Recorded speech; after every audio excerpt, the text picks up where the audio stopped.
بسم الله الرحمن الرحيم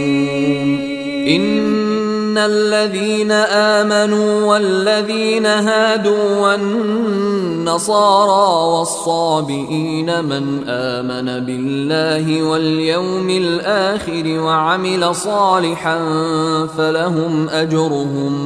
فلهم أجرهم عند ربهم ولا خوف عليهم ولا هم يحزنون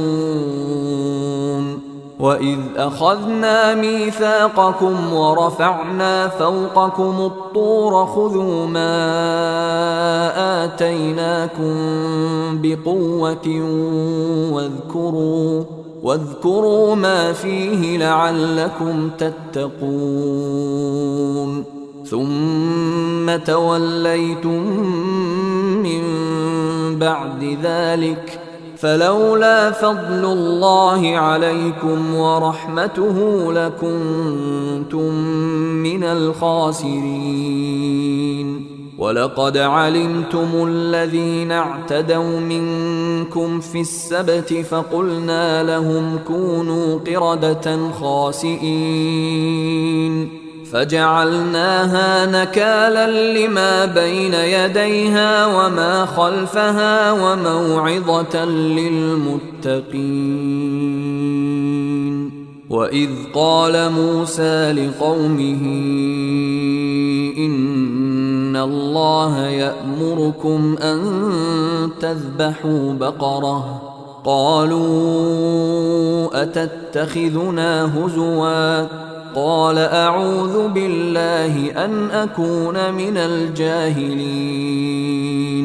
قالوا ادع لنا ربك يبين لنا ما هي قال إنه يقول إنها بقرة لا فارض ولا بكر عوان بين ذلك فافعلوا ما تؤمرون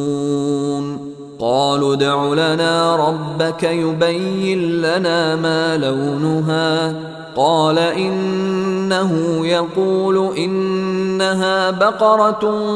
صفراء فاقع لونها تسر الناظرين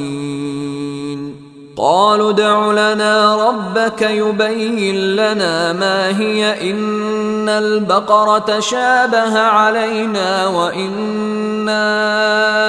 إن شاء الله لمهتدون قال إنه يقول إنها بقرة لا ذلول تثير الأرض ولا تسقي الحرث مسلمة لا شية فيها قالوا الآن جئت بالحق فذبحوها وما كادوا يفعلون